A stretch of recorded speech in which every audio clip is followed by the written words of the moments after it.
conectando al servidor de nube, debería aparecer rojito. Ahí aparece. Bien, bueno, volvemos atrás, por las dudas. Esta es la primera. Este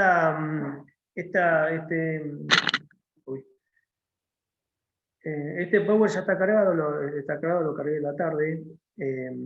También les aviso que estaba leyendo el cronograma y me pareció que hay cosas que no estaban bien, así que sugerí unas modificaciones, se va a cambiar de cronograma, porque hay temas que no pueden estar todos juntos.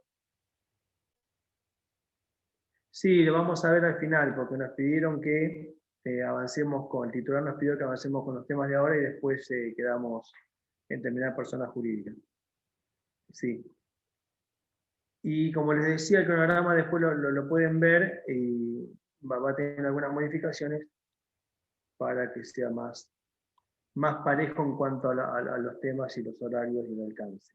Así que Perdón, esta hora ¿ya lo subieron el nuevo cronograma? No, lo estuve chusmeando en la tarde y se lo pasé a Oviedo, le dije que me parecía que había que hacer estas modificaciones, me contestó que está bien, que después después lo cambia.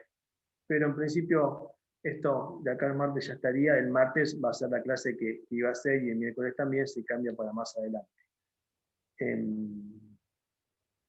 Bien. Así que dicho esto, y ya estamos grabando, ya estamos presentando el tema, podemos avanzar.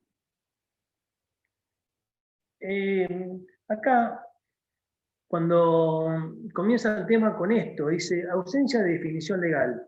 ¿Por qué? ¿Pero qué significa ausencia de definición legal? Significa que el código, a diferencia de muchos otros temas, acá no nos trae un concepto. Lo que es raro del código, pero la situación es que no trae.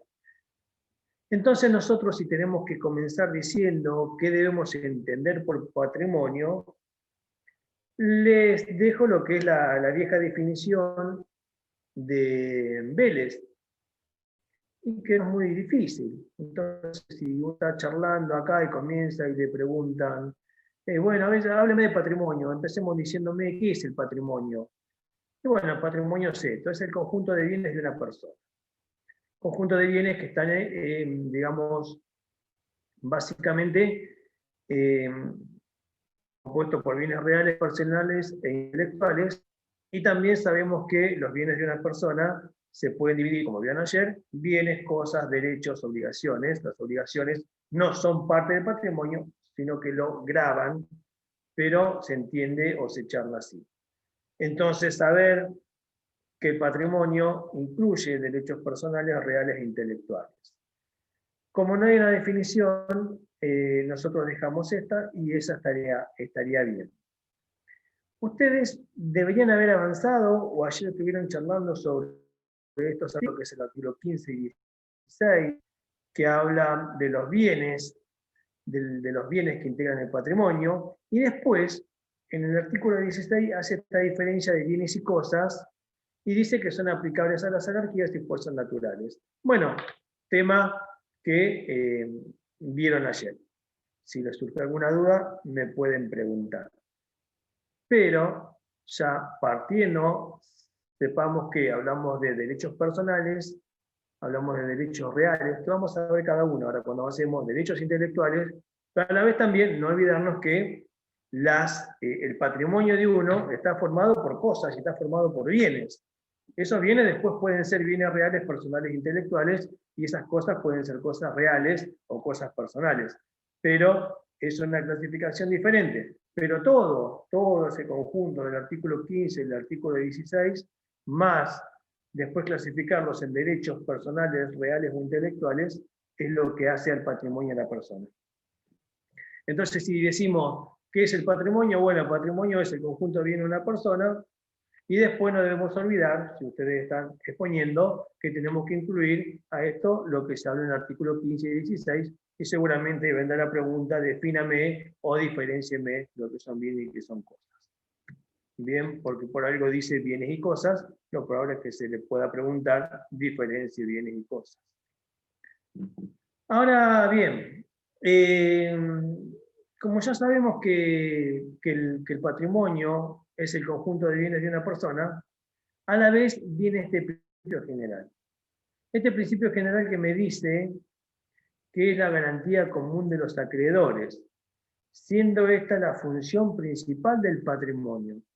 El patrimonio como tal, nosotros lo tenemos que ubicar y ver como primero es un atributo de la personalidad. Si ustedes recuerdan, la personalidad, los atributos inherentes, aquellos que no podemos no tener, no los derechos personalísimos, que son otra cosa, los inherentes a la personalidad, son los que vimos, nos quedaba ver patrimonio. ¿Qué vimos en la primera parte? En la primera parte vimos capacidad, en la primera parte vimos estado, en la primera parte vimos nombre y domicilio, y ahora nos queda ver patrimonio. Este es el último de los atributos de la persona. Se entiende que todos tenemos de alguna manera patrimonio, por más mínimo que sea. La ropa que tenemos puesta es un patrimonio, ¿sí?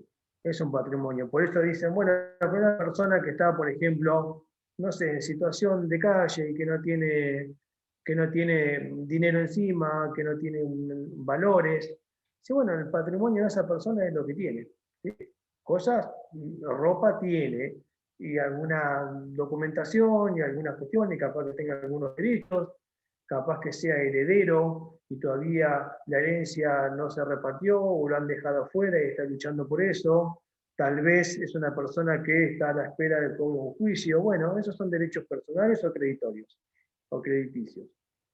Lo cierto es que todos tenemos un patrimonio. Más, menos, todos tenemos un patrimonio. Por eso que se incluye dentro de los atributos de la personalidad. Por eso que es el quinto atributo de la personalidad, y nosotros con esto cerramos lo que son los atributos personales. Con bienes, cosas y como patrimonio. Patrimonio es yo tengo, compuesto por lo que ya vimos. Este principio, el principio general, está ahora definido directamente en el artículo 242, no debemos remitirnos a otro lugar, ni debemos remitirnos a la parte de obligaciones, ni debemos remitirnos a lo que son los códigos procesales civiles, sino directamente el código, hoy acá plasmado, y nos habla de esto, ¿no? Y lo que yo remarco es que básicamente esta garantía está formada para que nosotros demos cumplimiento a nuestras obligaciones, y a la vez también, acá, por eso lo separo dos o tres cosas que tenemos que ver, ya me está aclarando que existen bienes cargables o bienes inejecutables, a la vez también acá me está diciendo que existen patrimonios especiales, aquellos patrimonios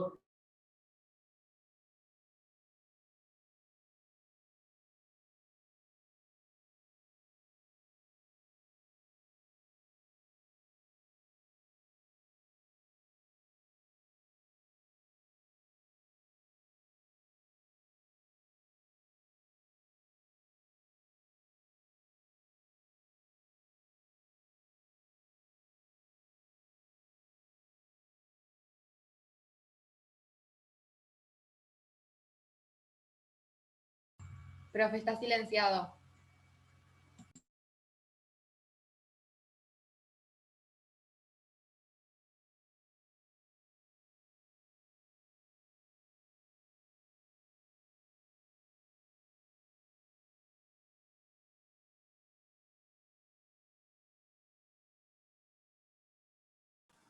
estaba silenciado, gracias por avisar. Diga que me ven moviendo la boquita, si no, ni siquiera lo hubiéramos dado cuenta. Si no ponía video.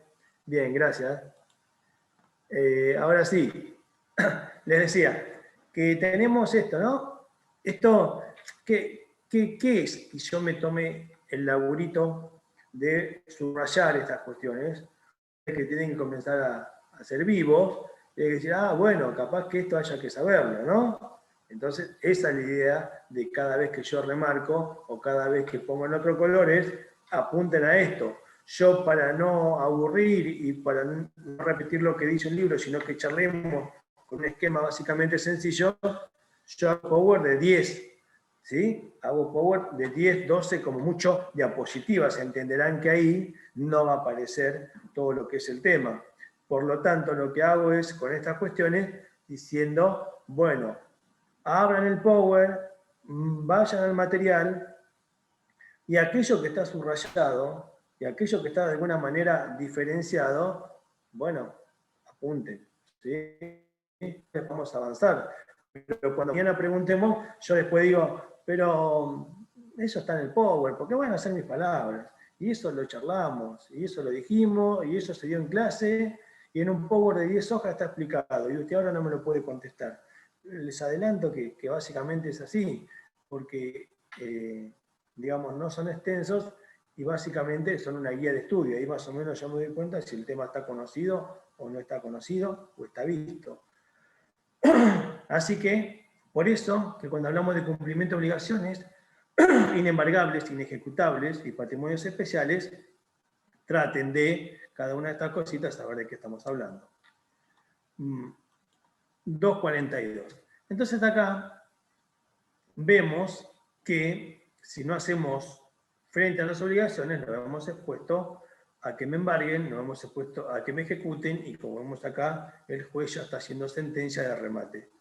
O no hace falta que lleguemos a eso. Directamente puede ser que yo cumpla con mis obligaciones, pagando de la forma que habíamos quedado, pagando en la especie que habíamos quedado y del modo que habíamos quedado. Cuando ustedes vean las obligaciones van a ver que el pago tiene 4 características que van a ver específicamente y la van a tener que saber, que tienen que ver con esto que yo les comento, con preguntas del qué, cómo, dónde y cuándo debo pagar. Pero no es tema nuestro, sino saber que cuando uno cumple obligaciones, tiene que responder esta. ¿Qué voy a pagar? ¿Dónde? ¿Significa en qué lugar? Si en la casa de él, en la casa mía, en el banco. ¿Cuándo voy a pagar? ¿Va a haber un vencimiento? ¿Y en qué voy a pagar? ¿No? En dólares, en peso, con bolsas de harina, con trabajo, etc. 242. Garantía, cumplimiento de obligaciones, bienes embargables e inembargables. Cuando decíamos acá y hablamos de patrimonios especiales o separados, son aquellos patrimonios, ¿sí?, que para empezar, tienen que tener una autorización legal y a la vez tienen que tener una determinada finalidad. ¿Por qué? Porque a ese patrimonio uno le va a destinar bienes y eso responde a determinadas obligaciones. Básicamente esta es la idea que veníamos charlando en la clase pasada sobre personas jurídicas, y hay muchas personas jurídicas o otra clase de patrimonios que no tienen que ver con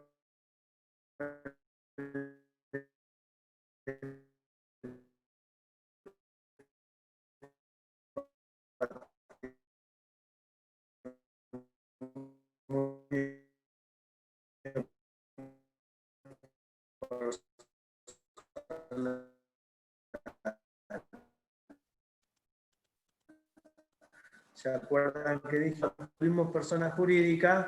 Yo necesito constituirme, porque si no, no puedo después decir, no, pero esto bien no es mi sociedad. Si todavía los bienes no están ingresados, o por ejemplo la sociedad no está formada, los bienes van a...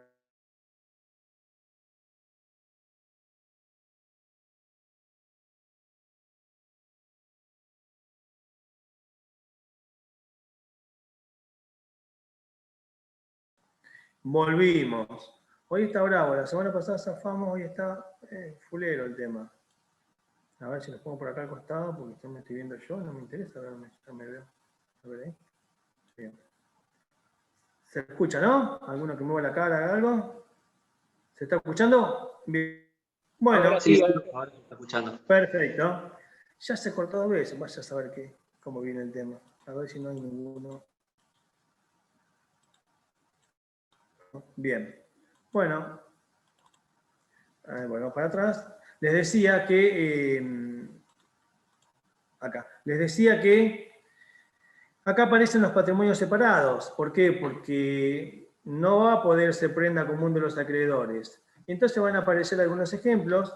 Un ejemplo es la sociedad unipersonal, cosa que no estaba prevista, pero ahora sí hay una figura que viene a modificar lo que es la Ley General de Sociedades, permitiendo que haya sociedades unipersonales, o los conocidos, por lo menos por ustedes de nombre, después los verán efectivamente, los conocidos fideicomisos, ¿no? Esos son patrimonios especiales. Esos son bienes que se destinan a una función, en este caso si hago una sociedad va a ser una persona jurídica, si hago un fideicomiso, esa plata va a estar destinada al cumplimiento de una función, y va a estar separado de nuestro patrimonio. Entonces, cuando decimos qué son los patrimonios especiales o qué significa patrimonios separados, básicamente ustedes deberán contestar esto. A ver ahí. Bien, otro caso de patrimonios especiales. Bueno, el patrimonio del causante. Mientras se permanecen separados los herederos. ¿Qué significa? Que cuando una persona fallece, ese patrimonio, si bien sabemos que ese patrimonio va a ser de los herederos, ahí se me fue la pantalla, si bien sabemos que ese patrimonio va a ser de los herederos, lo cierto es, ahora sí, ahí volvió. Bien, no se ve el power, acá estoy leyendo todas las quejas, sigan escribiendo, que yo me di cuenta gracias a esto. Una persona fallece, volvemos al tema. ¿Qué pasa con los bienes? Los bienes de esa persona dejan de tener un dueño, dejan de tener un titular. ¿Por qué? Porque el titular está fallecido. ¿Qué podemos ingresar acá? Podemos ingresar el auto, podemos ingresar la casa, podemos ingresar una cosa que trae muchos inconvenientes siempre, las cuentas judiciales, perdón, las cuentas bancarias, porque estaba cobrando la jubilación, porque tenía un juicio, porque tenía un plazo fijo, porque tenía un depósito.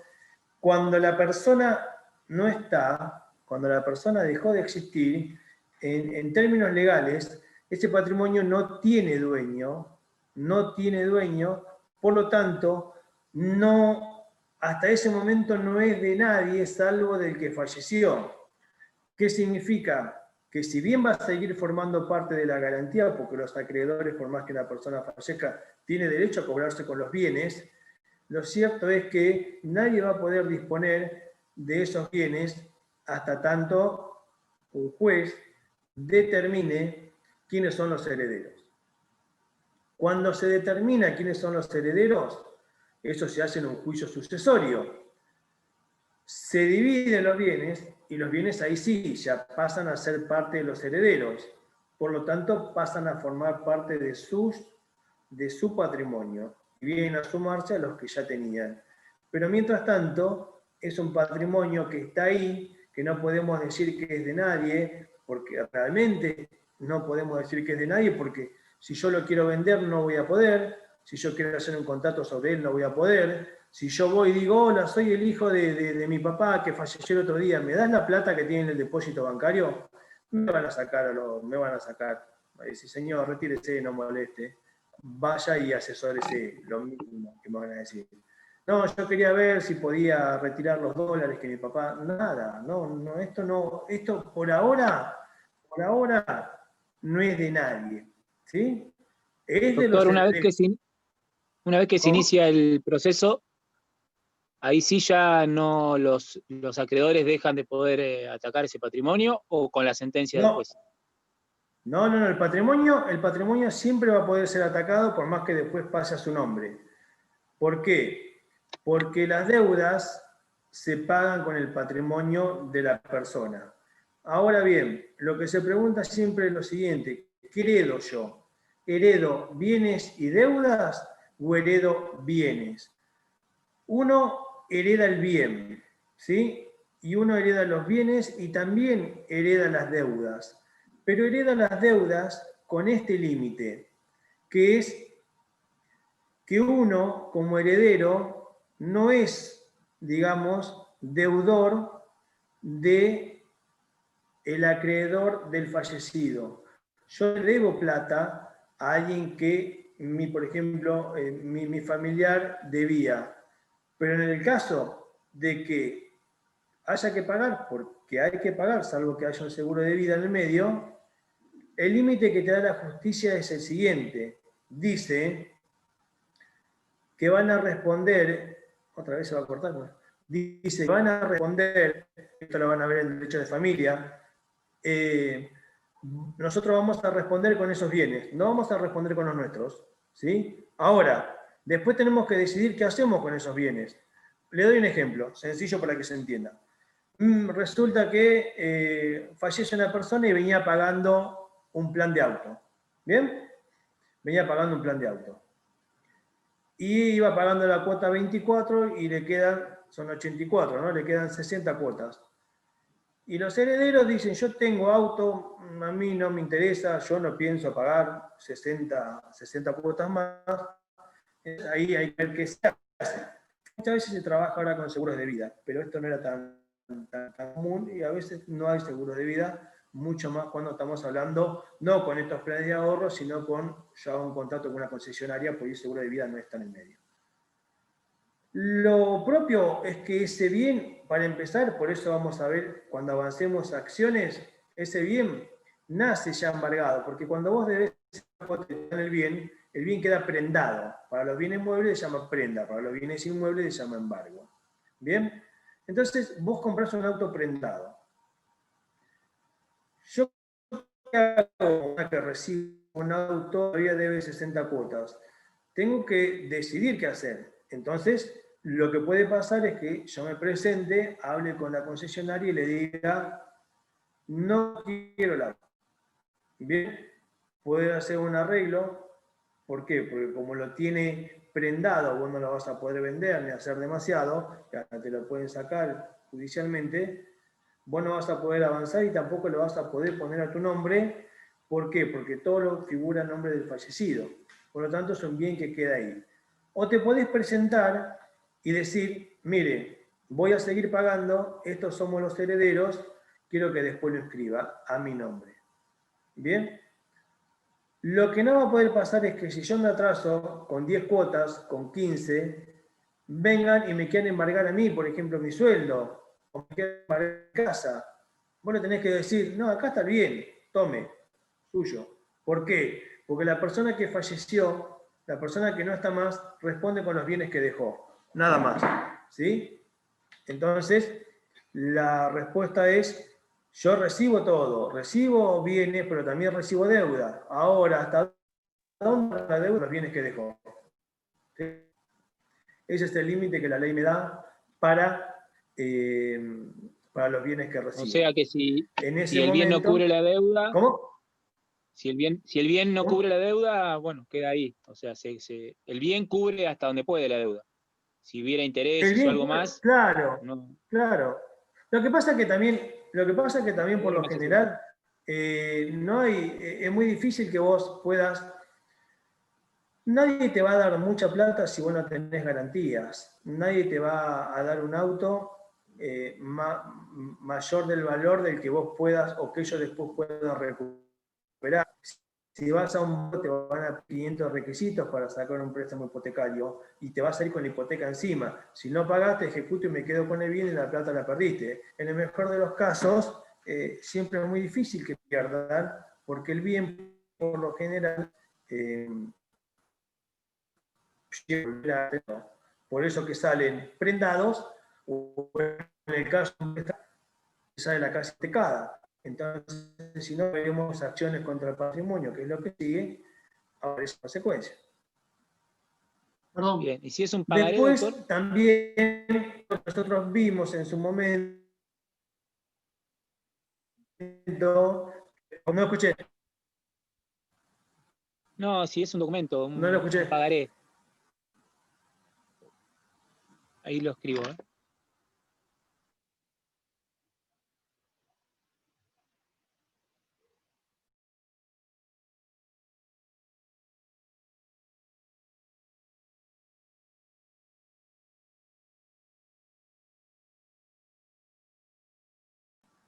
Retomamos en esta cuestión.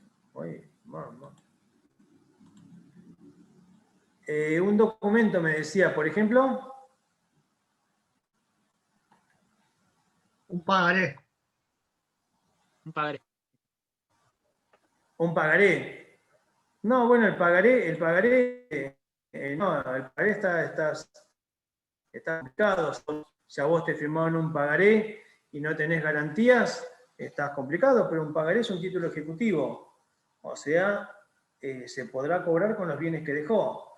Y por ejemplo, vos firmás o te hacen firmar pagaré en algunas circunstancias tales como préstamos, lo que se conocen como el mutuo, que vamos a ver en contratos, que es un contrato en mutuo, es el préstamo de plata, ¿sí? El préstamo de plata básicamente se llama mutuo.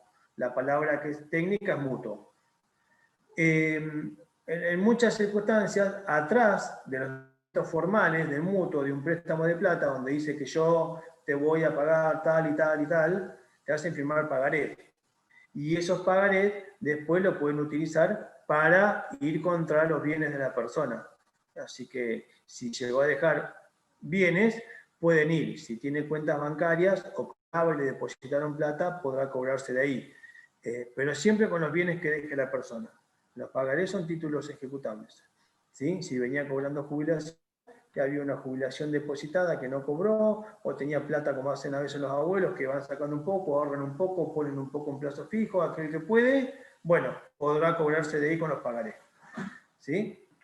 Ahí vamos a ver ahora cómo procede la Perfecto. práctica.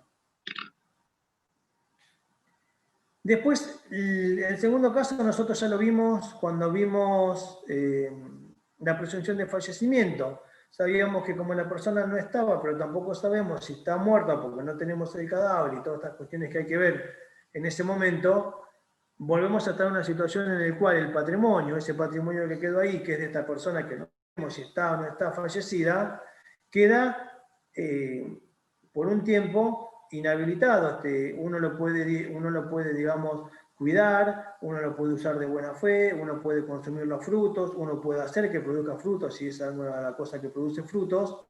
Lo que no va a poder hacer es disponer de ese bien. ¿Por qué? Porque debe hacerse todo un proceso para que después yo, de ese proceso y de que digan, no, presumimos ya que está fallecido por una sentencia, esos bienes ingresan a patrimonio. Y después viene la pregunta, como hubo en el parcial, ¿qué pasa si aparece presuntamente fallecido? Esto ya lo vimos. Y después, otro ejemplo de patrimonios separados o patrimonios especiales son los patrimonios que se conoce como masa concursal. ¿Qué es la masa concursal? Cuando se lleva la quiebra, cuando en este momento existe la posibilidad de quiebra personal, antes no existía la posibilidad de que una persona quiebre, una persona jurídica, existe la figura de la quiebra, tanto personal como jurídica. Cuando se produce este hecho, los bienes que pertenecen a esa persona, física o jurídica, pasan a ser lo que se conoce como la masa concursal. ¿Qué significa? Este conjunto de bienes que la justicia determina que van a ser parte, van a pagar con ellos los acreedores, y pasan a determinar.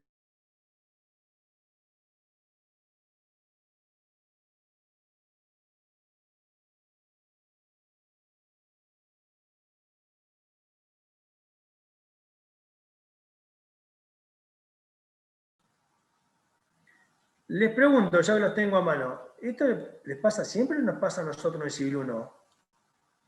Porque cursé hasta las 5 de la tarde en un Power, hasta las 5:15, y no se cortó nunca.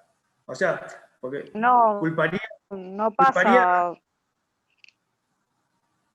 Sí. No, que en muchas materias no pasa, la verdad es esa. O sea, en verdad nos pasa, quizá debe ser algo de su Wi-Fi, digamos. Porque... No, pero yo cursé hasta recién, hasta las 5:15 cursé.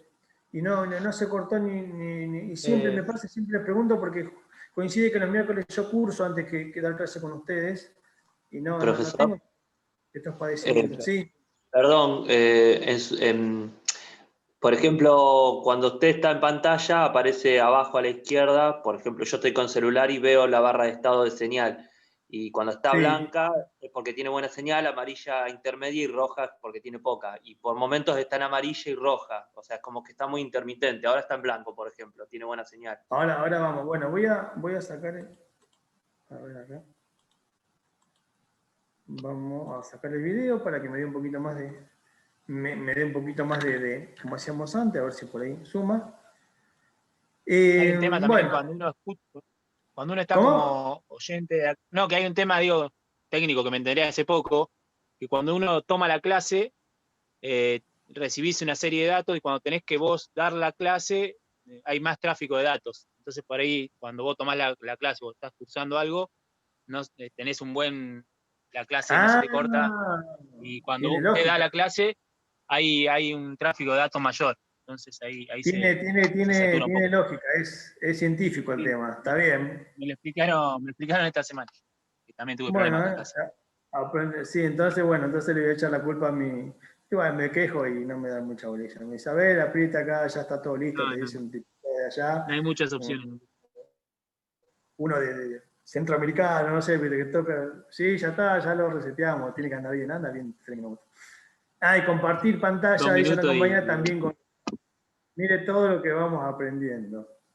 Y otro dice, nos pasa solo en su clase. Así que claramente el culpable de la situación es mi servidor, el cual no me ha dado muchas respuestas, así que ustedes también lo están sufriendo. ¿Qué va a ser, chicos? Es la nueva normalidad. Bien, pero por lo menos ya lo que me dicen ahí se está es escuchando interesante. mejor igual. Claro, lo que me dice, claro, porque como saqué el video, muchas veces también el video todo consume. Compartir pantalla, bueno, vamos a compartir porque si no, un tipito hablando atrás me parece aburrido. Sería como escuchar la radio hace mucho y acá muchos de los jóvenes eso no tiene idea de lo que estoy hablando. Así que vamos a seguir así, que Dios nos ampare.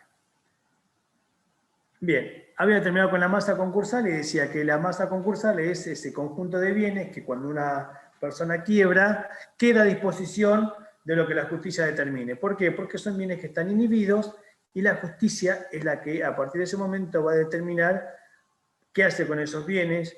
Esos bienes seguramente son vendidos y se trata de que con esos bienes se cobre la mayor cantidad de personas posibles, ¿no? Los acreedores, que son muchos, y muchos no van a cobrar. Ahí aparece el Estado, aparecen los trabajadores. El Estado digo por los impuestos, ¿no? Porque la FIP y ellos se meten enseguida también. Después está IARBA. Después vienen los trabajadores y después vienen, por ejemplo, todo lo que son los proveedores. Eso básicamente son los acreedores de una masa concursal. Vamos a avanzar. Ahora, los derechos patrimoniales, lo que hablamos recién, vamos a ver que están compuestos por derechos reales, que básicamente el derecho real es esto, ¿no? El derecho real es el poder jurídico que se ejerce directamente sobre un objeto en forma autónoma, que atribuye titular facultades de persecución y preferencia y demás. O sea, simplifico ahí al final. Cuando una cosa se encuentra sometida de forma total o parcial porque puede haber un condominio, al poder de una persona. Esto se conoce como derecho real. Los derechos reales son varios, van a avanzar en cada uno de ellos cuando vean derechos reales. Los derechos reales nos van a hablar de las relaciones que tenemos las personas con las cosas. Básicamente eso es derechos reales, personas y cosas. La relación que yo tengo con un bien. Entonces yo con un bien puedo tener el dominio, significa que es mío, significa que si vamos a los papeles, en los papeles figuro yo.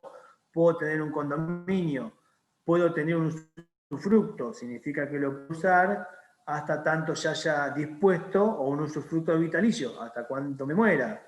Después aparecen la hipoteca, aparecen las cuestiones que nombramos recién, un derecho que tiene sobre mi bien, por ejemplo, el banco, de retomar de quedarse con el bien, lo mismo cuando las cosas están prendadas.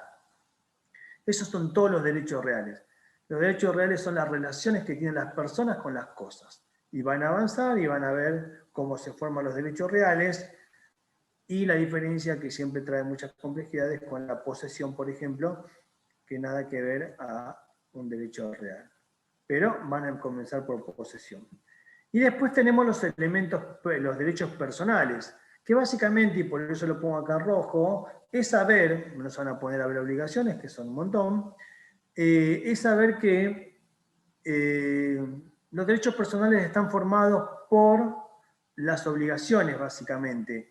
Obligaciones que deben ser cumplidas y esta posibilidad que me da de exigir al deudor que me pague. ¿Para qué? Para que yo no tenga que hacer acciones contra ese patrimonio. Por lo tanto, cuando hablamos de derechos personales, apuntemos más que nada a las obligaciones en todo su ser y con todo lo que constituye la obligación. Obligaciones es una materia, por lo tanto, está claro que no vamos a ver más que nombrarla y saber de qué se trata. Sí saber esto básico, que cuando hablamos de obligaciones, estamos hablando que estamos en presencia de un acreedor, de un deudor, y que existen obligaciones de dar, hacer o no hacer. Esto lo recuerdan porque, por ejemplo, Oviedo es docente de obligaciones, así que si le hablan un poquito ahí, ya ella va a estar contenta. Después la otra parte de contratos o derechos intelectuales, bueno, conmigo pueden llegar a ver el contrato, ahí me cuentan a mí esto y también me va a poner contento. ¿Qué son los derechos patrimoniales que tiene el autor sobre un intelecto? Son los derechos intelectuales, todos los derechos que tienen las personas que son creadores de algo, ¿no? Llamemos música, llamemos obra de arte, llamemos filmaciones, llamemos obras de teatro, etcétera, etcétera.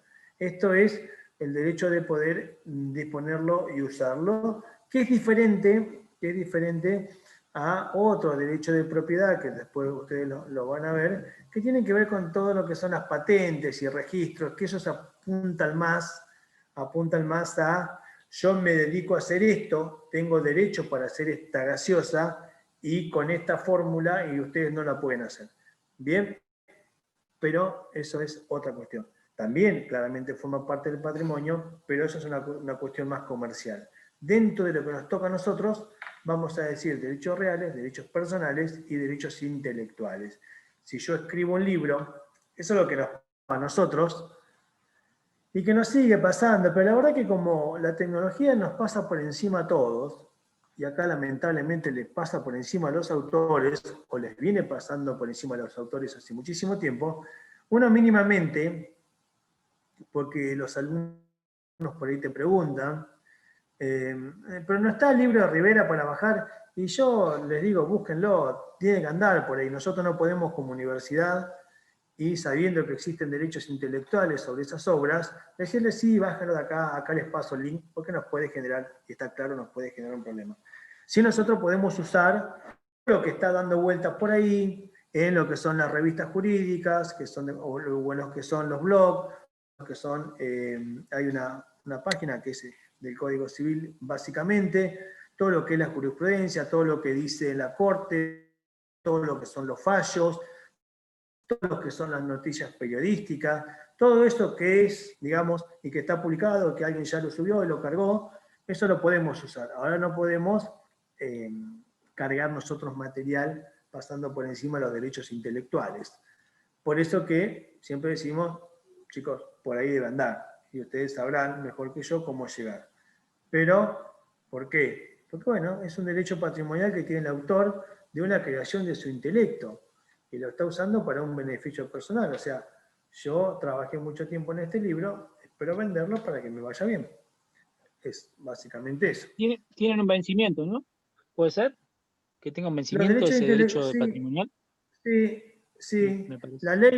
La ley es la 11723. La ley 11723, que habla sobre todos los derechos intelectuales, ha tenido algunas modificaciones, pero los plazos tienen que ver desde el fallecimiento de la persona, ¿no? Ahí comienza a correr un plazo para poder usarlo libremente, o la ley también aclara que si son cuestiones científicas que nos pueden colaborar o ayudar a todos, las limitaciones son menos, ¿sí? El tiempo es menos. Pero sí hay un plazo. Hay un plazo. Lo van a ver en derecho registral. Bien. Perfecto. Acciones contra el patrimonio. ¿Sí? Dentro de las acciones contra el patrimonio, yo lo que traté de hacer es poner una clasificación, ustedes deberán estudiarlo, es un tema interesante a saber, porque es un tema ya bien de derecho. Cuando uno viene a estudiar derecho, particularmente en mi caso, quería que me hablen de esto, y no que me hablen sobre las cruzadas en el derecho romano, por decir algo, o que me hablen de algunos temas que, bueno, son parte de la carrera. Esto es un tema de derecho, ¿sí? Acá son temas bien de derecho. ¿Qué significan estas acciones contra el patrimonio? Bueno, vamos a hacer una clasificación. Vamos a saber que las acciones contra el patrimonio comienzan muchas veces con interacciones entre las partes, que sería una carta documento, sería una intimación, sería, che, cumplí con lo que acordamos, pero si esto no avanza, uno ya debe recurrir a la justicia, y la justicia tiene prevista estas acciones, ¿sí? La primera que vemos, porque es muy común tratar de pedir, cuando uno comienza algún tipo de juicio, pedir medidas cautelares. Son difíciles de que te las den, no son fáciles, los jueces no les gusta, porque la lógica es que, bueno, vamos a ver qué va pasando en el juicio, porque yo no puedo, por una acusación, tomar una medida cautelar hacia la ligera. Van a ver que las medidas cautelares, cuando lo vean en procesal, en diferentes materias de procesal, van a ver que tienen varios requisitos para que a mí me brinde una medida cautelar. Pero una medida cautelar básicamente es que cuando yo recién comienzo un juicio, por eso dice que tiende a asegurar el cumplimiento de una sentencia futura, y eso es lo que los jueces muchas veces rechazan, es yo no puedo comenzar a asegurarle algo que no sé cómo va a terminar. Entonces, por eso ahí, salvo que de la constancia del juicio surjan una cantidad de pruebas que hagan ya de entrada prever que sí, mejor puede ser, pasa mucho con las quiebras. Entonces, acá lo que aparece cuando yo pido una medida cautelar es, puedo pedir que se embargue un bien, ¿sí?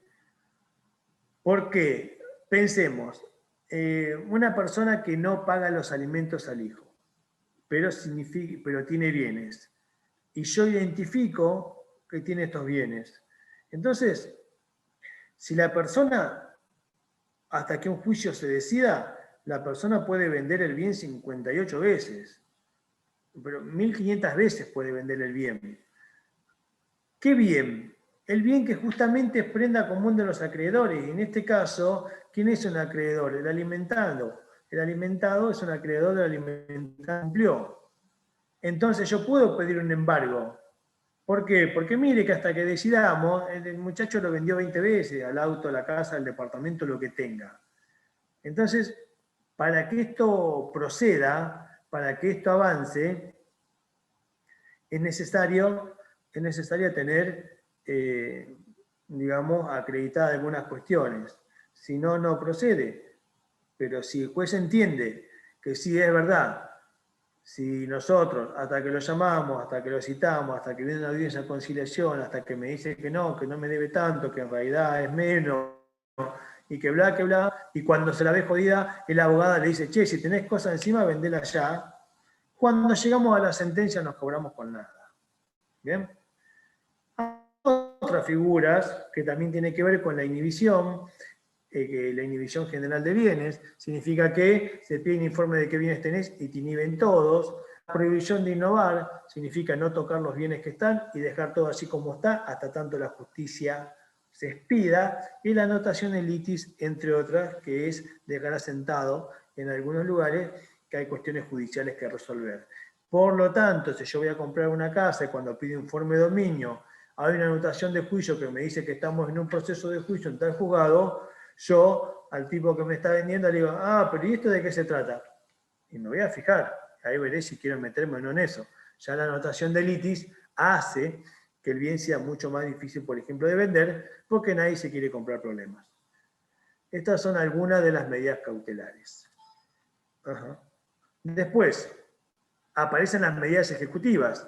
¿Qué son las ejecutivas? Las ejecutivas es, no ya te lo embargo para que no lo muevas, para que veamos qué hacemos, si es que ganamos o perdemos o hasta qué punto, sino directamente cuando las cuestiones ya están decididas y para pagar esa deuda que no se pagó, pago de deuda, dicen, pago de deuda, se llega a lo que son las ventas judiciales. ¿Esto cómo procede? Con los remates. Y después aparecen las acciones integrativas del patrimonio. Estas son acciones que se les permiten a los acreedores porque, ahora veremos, en muchos casos se va a dar cuando los deudores tratan de insolventarse, tratan de tener la menor cantidad de bienes posible, tratan de no hacerse cargo de sus obligaciones. Entonces también está prevista una serie de acciones para que los acreedores puedan de alguna forma cobrar sus acreencias, como se dice, o cobrar su deuda. Y después está la ejecución colectiva, que viene más que nada dada para lo que son los procesos de concurso y quiebras. Las acciones integrativas van a ser básicamente la acción directa. Acá aparece el artículo 736, y que este artículo lo que viene a tomar es esta idea. Viene a tomar la idea de que el deudor de mi deudor es mi deudor. ¿Sí? Esto es una vieja sentencia del derecho que dice que si alguien le debe a mi deudor, por lo tanto es deudor mío, porque si ella no le paga a mi deudor no me va a pagar a mí. Entonces acá la ley habilita a que la parte pueda directamente cobrarle al deudor de su deudor. ¿Sí? Tiene carácter excepcional, todo lo demás, pero se habilita esta posibilidad. ¿Por qué se habilita? Porque pasa con la acción subrogatoria también, que vamos a ver ahora cuando sigue. Cuando la persona sabe que ya está embargada sus cuentas judiciales, por ejemplo, y sabe que toda plata que vaya a ingresar a esa cuenta judicial es plata perdida, cuando todo bien que vaya a ingresar a su patrimonio va a estar inhibido y se va a hacer frente a las obligaciones que tiene que cumplir, esta persona no va a tener ningún interés en cobrarle a su deudor, ni va a tener ningún interés en que aparezcan bienes a su nombre, ni mucho menos que se le sumen bienes, porque sabe que van a ir a parar a lo que son sus acreedores. Entonces ahí también claramente aparece la mala fe, pero funciona así. La idea es que ante esta situación permitir al acreedor cobrarle al deudor de mi deudor. Acá, ¿por qué? Y esto lo remarcan, y acá está remarcado, significa, repetimos, deben ser inteligentes. En las diferentes acciones que vayamos viendo, se va a remarcar esta idea. Se va a remarcar si yo logro que un bien ingrese al patrimonio del deudor, ese bien me va a beneficiar a mí o ese bien va a beneficiar a todos los demás acreedores. Esa es la pregunta que hay que hacerse en cada una de estas acciones. La respuesta en este caso está acá. Solo beneficia a quien realiza la acción, a diferencia de otras. Bien. Esta acción tiene requisitos y efectos que, como son dos artículos con varias cuestiones a ver, acá pongo directamente, lo tienen que leer, lo tienen que ver, no tiene complejidad, sino que son los requisitos que decimos cuándo va a proceder, que te piden cuestiones obvias que la van a ver ahí. Después tenemos la acción subrogatoria. La acción subrogatoria, ¿qué pasa acá? Pasa que no ya hay un deudor de mi deudor. Lo que hay es bienes que el deudor no quiere ingresar al patrimonio. Como les comentaba recién, no quiere ingresarlo, no le interesa, no quiere hacerlo. Por lo tanto, ¿qué hace? Hace la plancha, como se conoce. Mientras tanto, yo sé que esa persona tiene para cobrar un juicio, yo sé que esa persona tiene una herencia que no la avanzaron, yo sé que esa persona compró una casa, pero no la habían llegado a escriturar, voy a ver si la podemos escriturar para cobrarme, entre otras cuestiones. En este caso, el problema que tenemos es que si yo logro ingresar bienes, quien los ingresa no goza de preferencia alguna y ese bien va a pagar a beneficio de todos. Después tenemos la acción de simulación, que ya la veremos de forma específica cuando veamos vicio de la voluntad. Pero, ¿qué pasa acá? Pasa en lo que se conoce como acciones de simulación. ¿Cuáles son las acciones de simulación? Cuando yo de forma simulada me saco bienes de encima. ¿Para qué? Para evitar que los acreedores para evitar que los acreedores se cobren. Ya lo veremos. Acá la estamos enumerando. Y tenemos la acción revocatoria. La acción revocatoria, ¿sí?, también conocida como la declaración de inoponibilidad, más que nada está apuntada a todas aquellas cuestiones que los deudores hacen en fraude a los acreedores y en fraude a sus derechos, ¿sí? Esto es cuando tratan de debilitar todo lo que es su patrimonio, haciendo, por ejemplo, cesiones, haciendo, por ejemplo, donaciones, haciendo, por ejemplo, ventas a precios bajos, tratando de transferir bienes a nombre de otro. Acá ya no hay una simulación, porque vamos a ver que la diferencia entre simulación y fraude es que en la simulación hay un acto simulado que después deberemos ver cómo sacamos esa máscara para descubrirlo. En el fraude lo que hay son hechos reales. Y como la vez pasada vimos esta palabrita inoponibilidad, ustedes ya más o menos saben de qué se trata, aparece esta declaración de inoponibilidad. Significa tratar de atacar esos actos jurídicos diciendo no se podían hacer porque me estaba debiendo plata a mí, por eso lo hizo. ¿Sí? Y en el artículo 342, es el que me hace la aclaración que veníamos diciendo que tengamos en cuenta. En este caso, se van a beneficiar los acreedores que la promueven y hasta el importe de su respectivo crédito, el 342. Y esta es la última, y con esto terminamos. Aparecen los bienes excluidos de las acciones. Van a ver en este artículo 744, que son los bienes que quedan excluidos de las acciones, digamos, de este principio general de prenda común de los acreedores. Y como ustedes ven, la mayoría de las cosas tiene su lógica. Aparece la ropa y los muebles de usos indispensables del deudor, cónyuge conviviente de sus hijos. ¿Qué es indispensable, qué no es indispensable? Siempre en materia jurisprudencial. Se entiende que la heladera es indispensable, se entiende que un televisor básico es indispensable, se entiende que mesa y silla es indispensable, se entiende que una cocina es indispensable. Básicamente hasta ahí. Después, todo lo demás puede llegar a embargarse. ¿Qué más? Los instrumentos necesarios para el ejercicio personal de la profesión a arte u oficio del deudor. Y acá se incluyen todo lo que uno necesita para ejercer. Por ejemplo, en todos los libros aparece el sillón del dentista. Pero vale un montón de plata. Pero bueno, tomamos en cuenta esto, es lo que él necesita para trabajar. No podríamos, en este caso, embargarlo. Después aparecen también las indemnizaciones por alimentos, aparecen los sepulcros, aparecen los bienes afectados a cualquier religión conocida por el Estado, en este caso son las iglesias reconocidas por el Estado. Recuerden que nuestro Estado reconoce al culto apostólico romano, y hay muchas que van pidiendo permiso, y si están reconocidas como instituciones jurídicas, también van a tener esa protección. Y bueno, más cuestiones que aparecen acá. El último artículo que yo remarqué, que dice las demás cuestiones o demás, van a aparecer o aparece porque también hay una figura que está en los libros y que yo no la quería sumar porque hay que hacer varias aclaraciones y se me iba a extender mucho la clase, pero sí está interesante que la lean.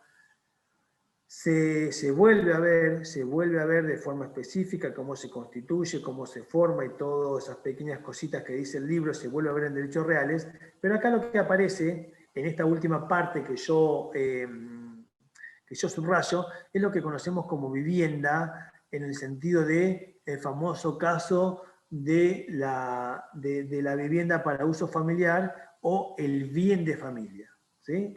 El bien de familia, como se conoce, el bien de familia también es inembargable. Hay procesos, hay formas para constituirlo, después ustedes lo van a leer de forma específica, pero sepan que uno de los casos a los cuales apunta el inciso H del 744 hace referencia al bien de familia. ¿Bien?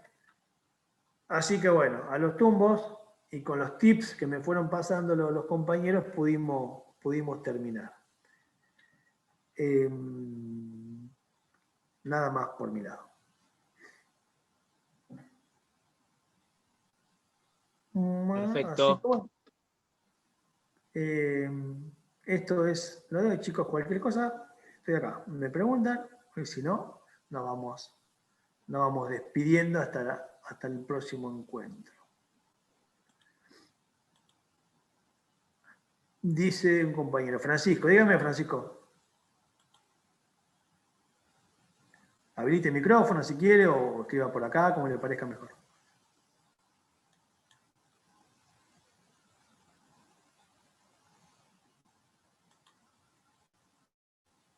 No, el fideicomiso es un caso de patrimonios especiales, ¿sí? El fideicomiso es uno de los supuestos de patrimonios especiales. No le vamos a pedir bajo ningún punto de vista que usted me explique lo que es un fideicomiso porque se ve en otra materia. Pero acá nosotros debemos como hacer el esqueleto de las cosas. Y cuando hablamos de patrimonios especiales, hablamos de aquellos patrimonios que están separados de las partes y que vienen a cumplir algunas funciones a veces como el fideicomiso. Simplemente debe saber eso. Debe saber que hay una relación de género-especie. ¿Cuál es el género? Patrimonios especiales. ¿Cuáles son las especies? Fideicomiso, masa concursal, los bienes de presuntamente fallecido, los bienes de la persona que falleció. No, claramente no hace falta que usted sepa lo que es el fideicomiso porque yo debería ahí haber hablado de fiduciante, fideicomisario y todas esas cosas que no son mi tarea ni la de civil. Lo van a ver así con esas palabritas cuando lo vean. Disculpe, ¿puedo hacer una pregunta? Dígame. Doctor, hay ¿Perdón? Escucho, ¿sí? Cuando dice los instrumentos necesarios para el ejercicio personal de la profesión, arte u Sí. oficio del deudor. Sí. La palabra necesario, si yo tengo un auto para trasladarme a mi trabajo, ¿puede ser tomado Sí. como necesario? No creo. No creo. Si tiene una camioneta para trabajar como albañil, sí. Si tiene un auto porque le queda más cómodo para ir a su trabajo, no. Bien. No. Todo lo que usted no pueda suplir con el transporte público, no va a poder. Ahora, yo no puedo ir a levantar paredes si no puedo llevar los tablones, si no puedo llevar el tambor, si no puedo llevar las herramientas pesadas de un Claro. albañil. Se toma la camioneta como una herramienta más. En ese caso, sí. En ese caso, sí. Perfecto, Sí. gracias. No, por favor. En el punto 3 del programa se habla de contabilidad y estados contables. El punto 3 del punto 3 de ahora nuestro, no lo tengo a mano. Sí, A ver. tengo el programa acá, el punto 3 termina. Después de vivienda ¿Qué protegida, dice contabilidad y estados contables. ¿Cómo dice el punto 3? Termina, está vivienda protegida y después continúa con el último tema, contabilidad y estados contables. No, está bien, no, pero eso aparece ahí en el programa, pero no en bolillas. Es una cuestión que tiene que ver cuando hay personas jurídicas, ¿sí? Y uno quiere ingresar, digamos, a conocer los estados contables de las partes, porque te los ocultan, obviamente, cuánto tenés para cobrar, cuánto ingresó, cuánto pagaste, cuánta ganancia te quedó. También uno ahí puede y siempre necesita de autorización judicial para meterse con eso. Es mostrarme los libros, mostrarme tu facturación, mostrarme tus estados contables. Bueno, necesitamos autorización, pero también podemos pedir eso para garantizar. Lo que yo les quiero decir, lo que quiere decir es, en ese caso, es esto, ¿no? Podemos avanzar sobre eso también, pero como lo van a ver en derecho comercial, no avanzamos mucho sobre eso.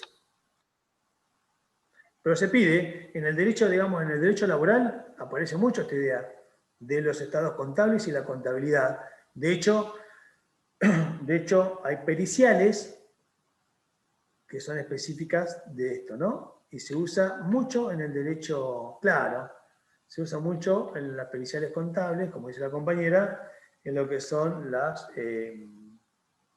básicamente para saber un poquito de todo sobre la situación de la persona demandada.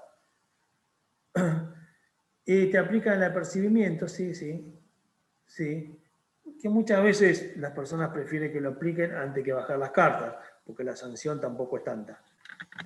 Yo defendí empresas años y le digo con conocimiento. Sí, funciona así.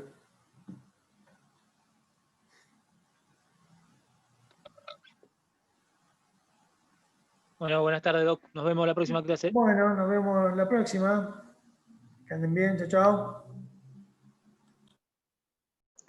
Buenas tardes.